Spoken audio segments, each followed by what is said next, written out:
Bienvenidos y bienvenidas a una nueva clase de biología. Hoy vamos a tener probablemente lo que va a ser la última clase de este semestre.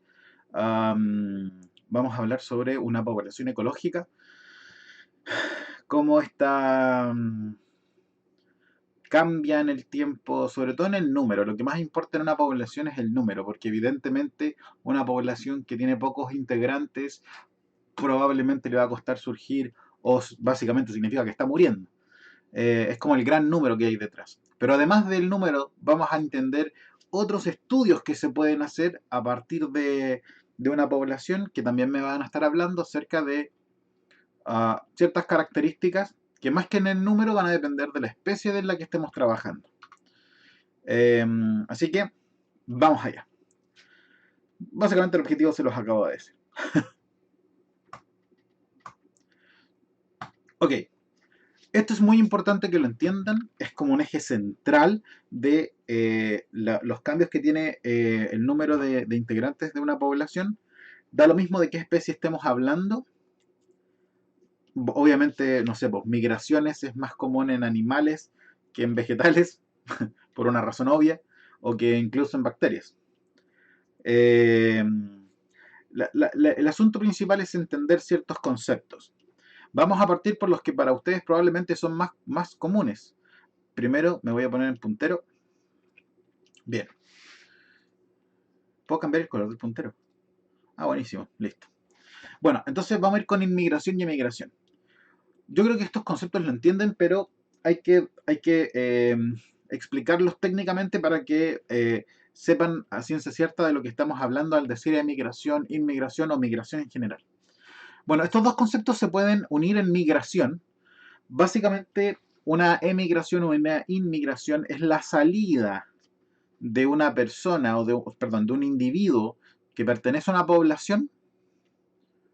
La inmigración, perdón, la emigración es la salida de un individuo desde una población con la intención de caer en otra. La inmigración es cuando cae este individuo proveniente desde otra población sumándose a la nuestra. Ojo que emigración e inmigración no es cuando una persona se va de vacaciones, es cuando básicamente se va a hacer su vida. Recuerden que ser parte de una población no significa tan solo estar en un mismo lugar, sino que significa convivir en un mismo lugar, como tener la máxima oportunidad de reproducción entre estas personas. Y evidentemente cuando yo voy de vacaciones por el día, por el rato, voy de pasada, no me sumo a esta característica. Pues mi intención es ir a conocer, a pasarlo bien, no ir a tener hijos y familia. Bueno, entonces entendamos que emigración es un número. ¿Cuántas personas han salido de esta población? La inmigración, por el contrario, es cuántas personas han entrado a esta población entendiendo que vienen desde otra población. Por lo tanto, si entendiéramos como ya en la especie humana un número de emigración total, toda la gente que ha salido de sus propias poblaciones o sus países, versus inmigración, que son las personas que han entrado, este número debiera ser, o sea, sumado, debiera ser cero. Porque normalmente cuando tú sales de un lugar, llegas a otro. Por lo tanto, en un lugar cuentas como menos uno, pero en otro lugar estás sumando uno. Por lo tanto, en general, la población, si lo consideramos como población humana en el planeta, entendiendo que eso no es una población, estaríamos como sumando cero. Pero dentro de una población, evidentemente, si muchas personas llegan, aumenta el tamaño, si muchas personas se van, disminuye el tamaño. Eso es lo que ocurre con países que sufren crisis, que sufren guerras, la gente se va. La inmigración ocurre normalmente en países donde supuestamente hay más oportunidades de surgir o de poder ganar dinero, principalmente.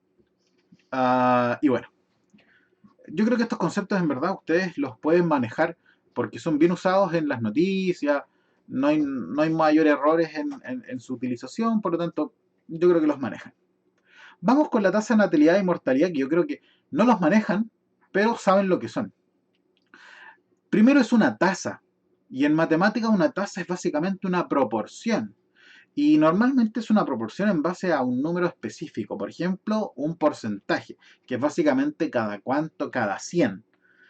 La tasa de natalidad, básicamente, es la cantidad de nacidos en un lugar determinado, en un tiempo determinado, pero cada 1000 o cada 100 habitantes. Eso va a depender de la persona que está dando el dato.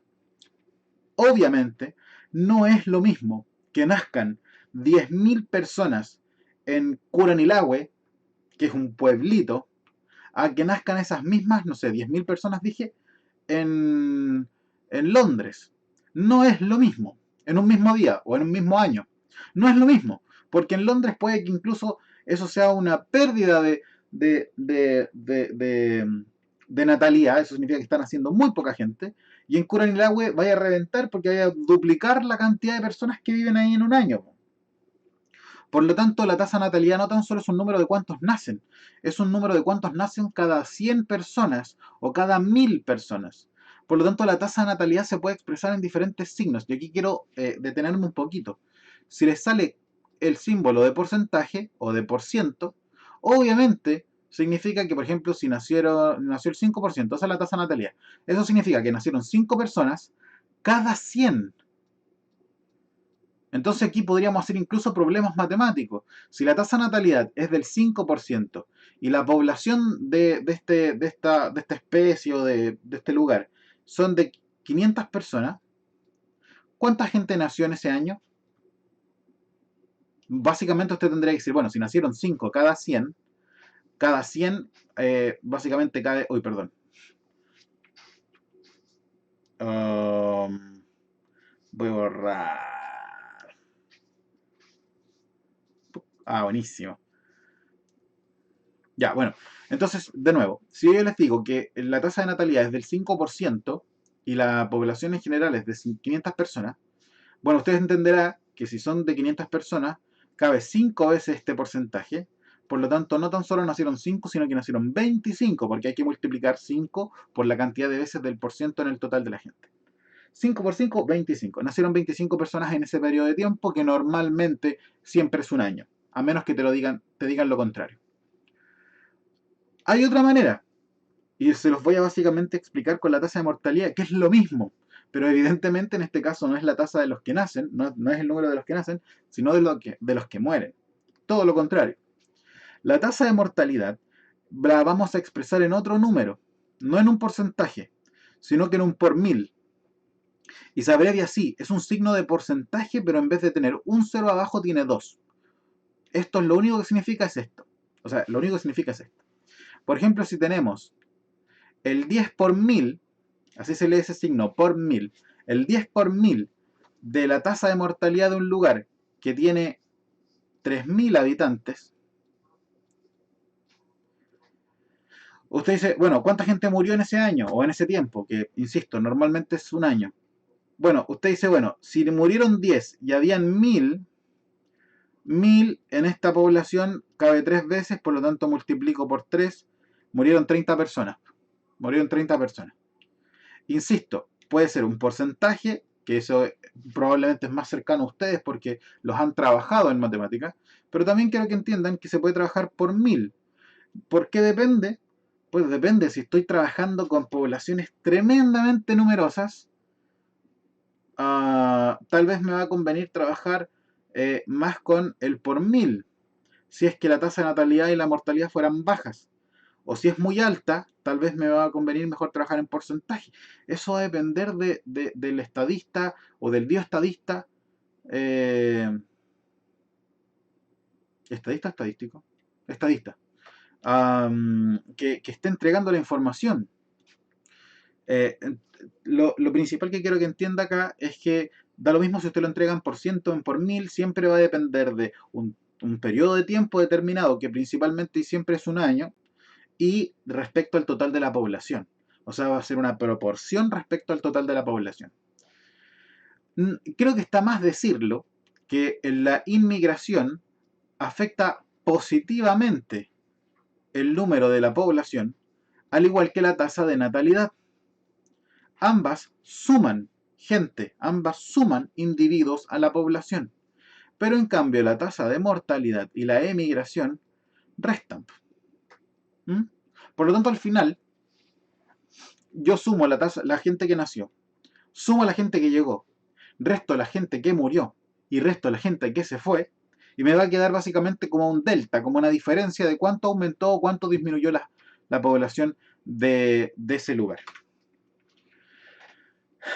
Vamos entonces a los tipos de crecimiento que puede ir teniendo una población. Hay dos tipos principalmente. Está el crecimiento exponencial o curva J, porque si usted ve esto es como una J.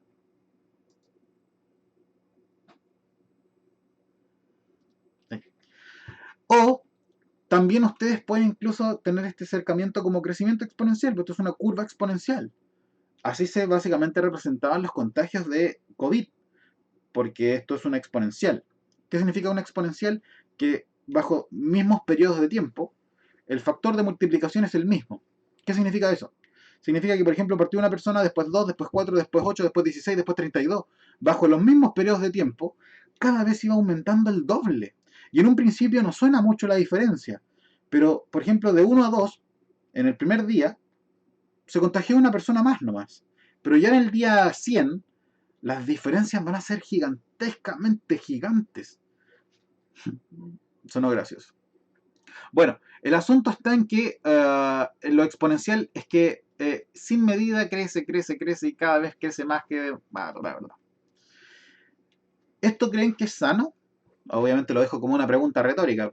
No es sano que una población crezca tan fuera de control, porque básicamente, ¿qué va a ocurrir? Se van a agotar los recursos. Y con recursos no me refiero a plata, sino que me refiero a espacio, comida, principalmente. Por lo tanto, el crecimiento exponencial es como un tipo de vida de viejo, vive la vida, carpe diem, YOLO, lo que tú queráis. Pero va a llegar un momento en que de repente viejos somos más que los Pokémones y nos vamos a morir porque mañana no hay comida y se van a empezar a morir y se mueren todos.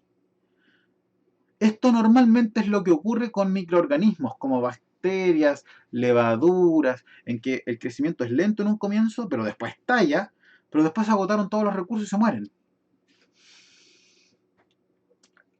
Esto es poco común en todo caso que ocurra en la naturaleza. Poco común. Porque esto significa que en este periodo de tiempo de crecimiento exponencial, la especie tuvo todos los recursos que quiso. Y de repente se dio cuenta que no habían tantos y ¡pum! Se muere. Lo que normalmente ocurre es el crecimiento sigmoideo. Si la de arriba era crecimiento J, esta es como una S. Porque voy a exagerarla, pero es como una S. ¿Bien? O también tiene el nombre de crecimiento o curva logística. ¿Ya? Esto significa que parte igual que el crecimiento exponencial, un crecimiento lento, después se hace muy rápido, pero llega un momento en que el número se estabiliza. Y puede que la población suba un poco, pero baje, después suba, pero baje, después suba, pero baje, y se mantenga en torno a un número. Obviamente es como decir, ok, si nos pasamos, hay muchas personas o muchos individuos, falta de comida, pum, se mueren algunos. Ahora sobra comida, entonces, pum, reproduzcámonos. No, ahora falta comida, pum, no, falta agua, ahora hay agua, etcétera. Esto es obviamente mucho más natural y mucho más sano. Básicamente porque aquí hay una restricción de los recursos. Aquí la especie se da cuenta que no puede ir como quiere. Obviamente aquí probablemente estamos hablando de seres vivos que tienen una fase de reproducción más lenta, o sea que se demoran días o años o meses en reproducirse, no como las bacterias que se reproducen en minutos, eh, y que permite estabilizar el número de la población. Y esto es lo que ocurre, a no ser que después haya un acontecimiento raro, un huracán, un desastre natural, y que varíe en la disponibilidad de recursos, y así puede o aumentar o irse a pique. Si quieren averiguar de inmediato qué fase es en la especie humana, nosotros somos crecimiento sigmoideo. El problema es que nosotros pasamos hace rato la capacidad de carga. Es decir, nosotros sabemos que estamos estancados más o menos en el crecimiento o que nos debemos estancar en algún momento. Pero ¿cuándo nos debimos haber estancado de verdad? Nos debimos haber quedado estancados como en 1920. Nada, como en el 70. Por ahí nos debimos haber quedado estancados en el número de personas. De hecho, año a año se hace el día como del exceso de recursos, creo que se llama así, que es básicamente el día en el que ya el planeta nos ha dado todos los recursos que el ser humano debió haber consumido en el transcurso de un año. Si la población humana fuera consciente y sustentable, ese día evidentemente debiera ser el 31 de diciembre. Onda, agotamos los recursos que la Tierra nos da en un año al final de año. Bueno, en el 2017 esto fue como en agosto, el 8 de agosto. Y en el 2018 ya vamos como en julio. O sea, en los primeros 6 meses nos comemos todo, no en alimentos, sino que en recursos. Todos los recursos que el planeta nos da en un año. Somos tan idiotas como especie que probablemente va a llegar el momento en que este día de como el crédito de recursos sea el 1 de enero. O sea, vivamos todo un año a expensas de los siguientes años. Evidentemente eso no es un sinónimo de sustentabilidad en absoluto. Bueno, ¿qué es la capacidad de carga? Está aquí, po. Bueno, la capacidad de carga es básicamente el número máximo de individuos que puede soportar un ambiente a, a una especie en específico. Por ejemplo, ¿cuál sería la capacidad de carga de un volcán con respecto a las vacas?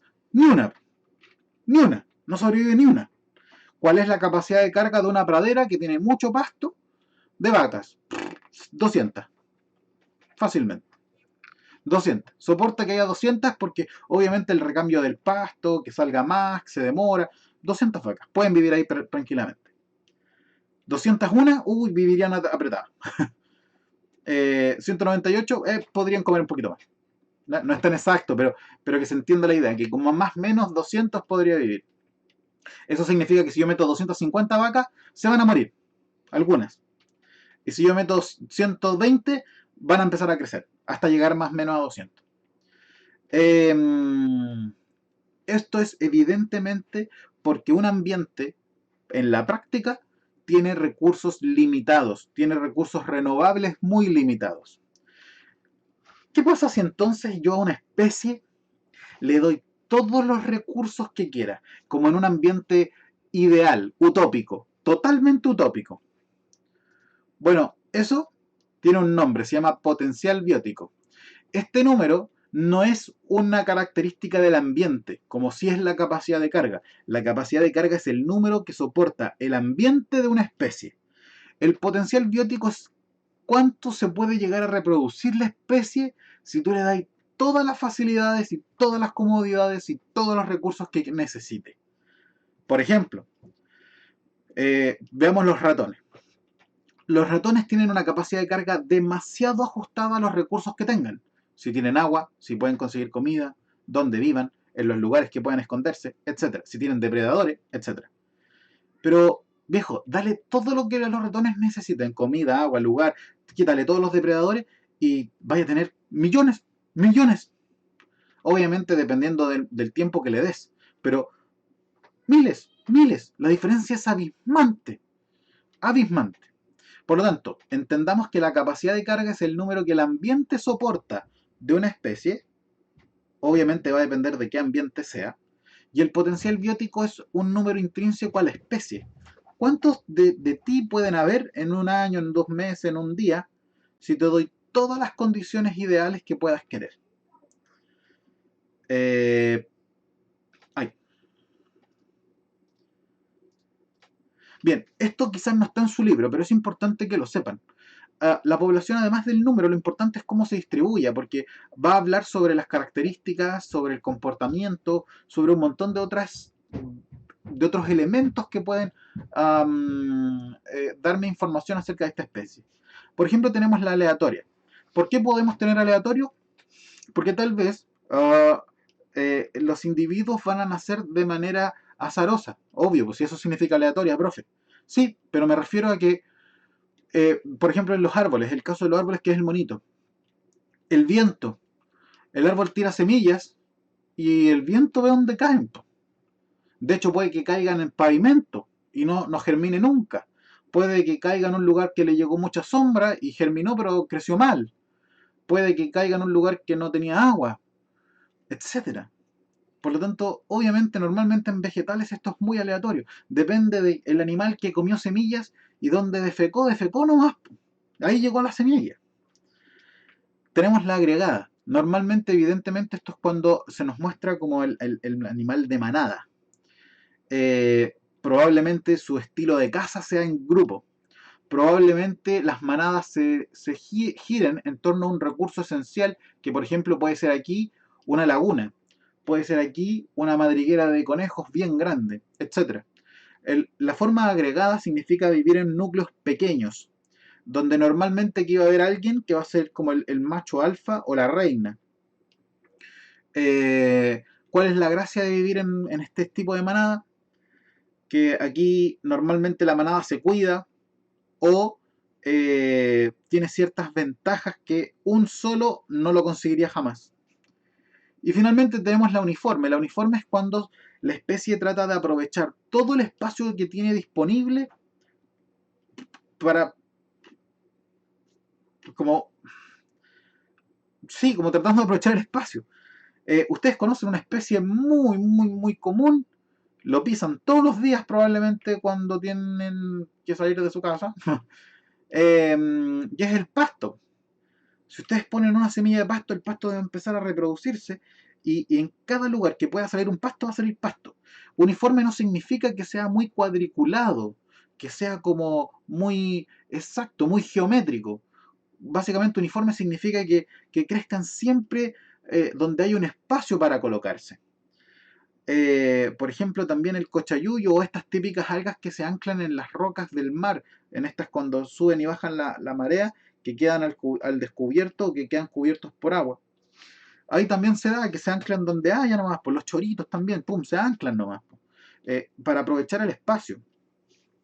Obviamente los agrónomos o los agricultores se aprovechan de esto para aprovechar el espacio y ponen todos sus árboles o plantaciones de forma muy, muy geométrica. De hecho es gracioso, yo lo sigo haciendo, cuando vais manejando o cuando vais de pasajero, en que veis como por la carretera, que se forman como incluso las diagonales, justo la del frente, incluso después de la diagonal hay como otra hilera más de como un caminito que se forma.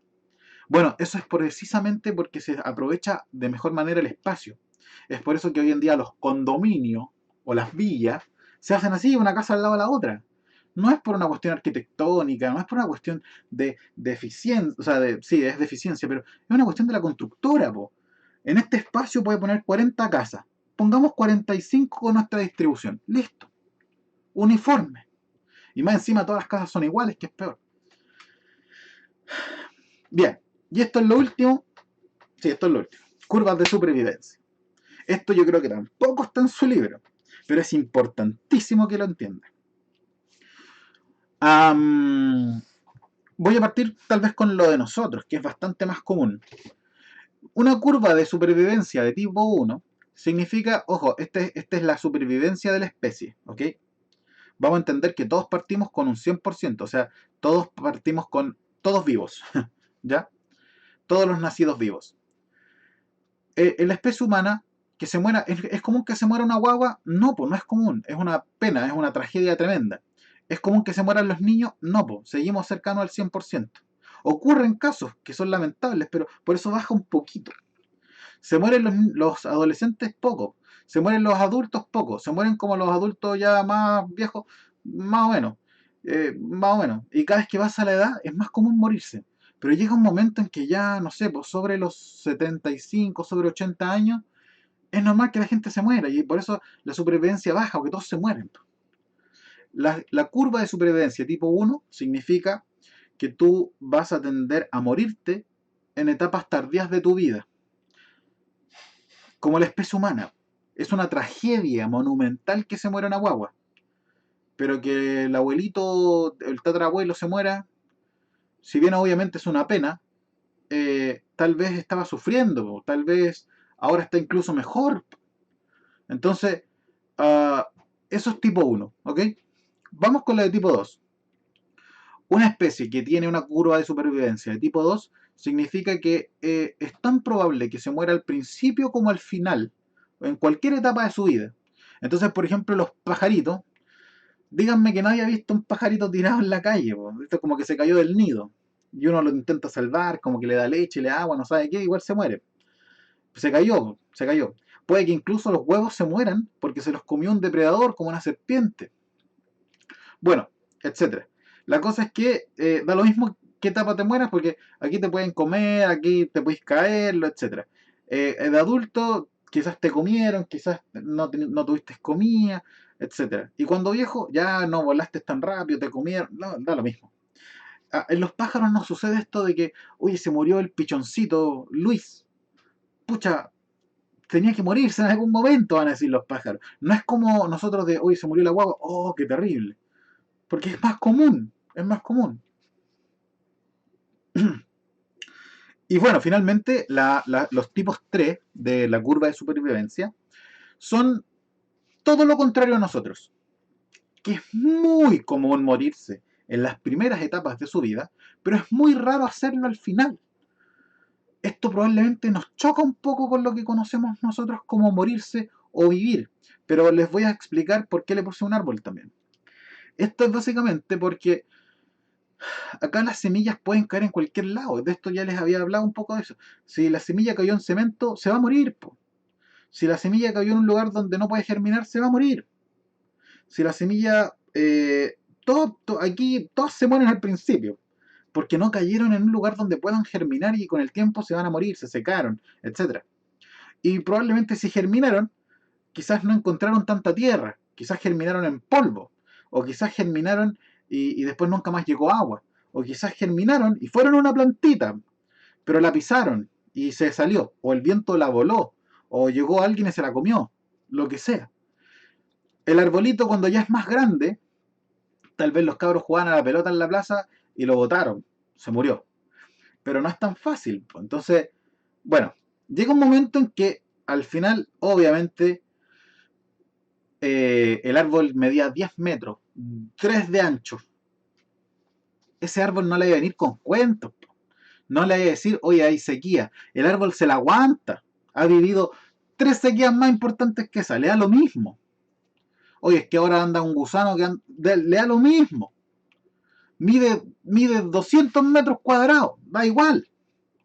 Entonces, lo importante del tipo 3 es que llega un momento en que no tan solo eres como inmortal, sino que si te morías ahí, de verdad es una pena para la especie. O sea, entre los árboles, que se muera la plántula o la planta chica, da lo mismo. Hay 400 más como ella. Pero que se muera el viejo roble es tremendamente una pérdida. Y es por eso que los árboles más antiguos siempre están ahí, no se van a morir. Pero el árbol chiquitito hay que cuidarlo, como el que recién lo compran, ay, hay que darle harta agua, hay que tenerle más preocupación. Y cuando ya el árbol es grande, déjalo ahí, no lo reguise, a lo mismo. Uno se puede dar esas libertades, no debiera, pero se puede dar esas libertades. Entonces, diferencia tipo 1, te mueres cuando viejo. Tipo 2, en cualquier momento. Y tipo 3, normalmente en tus inicios. También otro ejemplo de tipo 3 son estas tortugas que cuando la hembra sale a poner huevos en la playa abajo, hace como un hoyito con las aletas, entierra sus huevos y se devuelve a la playa. Y después de que eclosionan los huevos, las tortugas chiquititas van caminando, todas felices, y aquí llegan todos los depredadores, cangrejos, pájaros, todos a comerse las tortugas. La tortuga se va a morir ahí. Después llegó al agua, se la va a comer los peces. Todo se puede comer. Si la tortuga es como de este porte, indefensa. Pero anda a comerte una tortuga gigante, de 2,5 metros. No podís, no podís. Imposible. Pasa lo mismo, ¿ya? Bien, chicos y chicas, esta clase ha sido bien larga, pero importante. Son muchos conceptos que tienen que empezar como a interiorizar para estudiar lo que es una población. Pues esto es el último contenido que hay antes de la prueba. Espero que les vaya muy bien. Conversaremos de la prueba en la hora de chat. No se preocupe, no se estrese. Vea el video, tome apuntes, cuídese mucho y nos veremos. Pórtese bien. Carita feliz para ustedes. Nos veremos. Chau, chau.